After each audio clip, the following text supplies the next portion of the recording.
धनंजय मुंडेंचा राजीनामा घ्या। परभणीतील मोर्चामध्ये नेत्यांनी ही मागणी केली आहे। तपास पूर्ण होईपर्यंत धनंजय मुंडेंचा राजीनामा घ्यावा असं संदीप क्षीरसागर यांनी मागणी केली आहे। तर नैतिकता दाखवून राजीनामा द्यायला हवा असं संजय जाधवांनी म्हटलंय। तीनच मागण्या आहेत आता। म्हणजे पहिल्या दिवशीपासून मी मागतोय की हे प्रकरण एक तर फास्ट ट्रॅक वरती चालवा, अंडर ट्रायल चालवा आणि ह्या पूर्ण प्रकरण चलूस तर धनंजय मुंडे साहेबाचा राजीनामा घ्या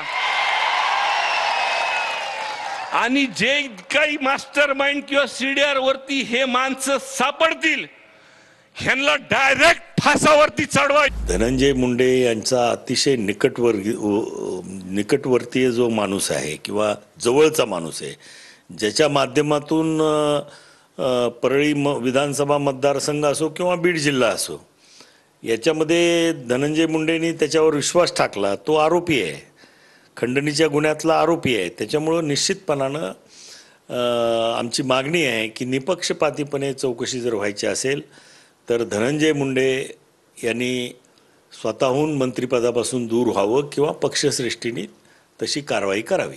रस्त्यावरती उतरल्यानंतर एकच मागणी आहे, आकाला उचला आणि आकाचा जो पक्षाचा नेता आहे त्या नेत्यालाही त्या ठिकाणी राजीनामा घेतल्याशिवाय कुणी शांत बसू नका, कारण हा खरा सूत्रधार कोण आहे तर धनंजय मुंडे आहे।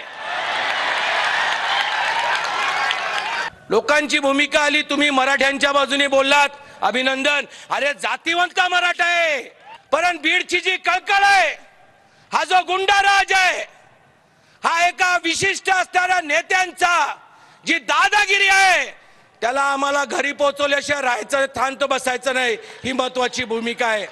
पापाचा घडा भरला म्हणून संतोष देशमुखच्या रूपानं हे सगळं आता पिक्चर बाहेर आलाय। म्हणून मला या ठिकाणी एवढीच विनंती करायची आहे की त्यांचा राजीनामा मागायची काय गरज आहे। धनंजय मुंडे जर खरे स्वाभिमानी असतील तर त्यांनी नैतिक जबाबदारी स्वीकारून तात्काळ राजीनामा द्यावा, मी या मताचा आहे।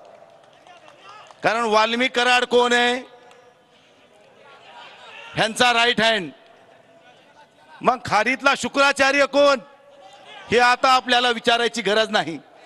म्हणून त्यांनी नैतिकतेने राजीनामा द्यावा।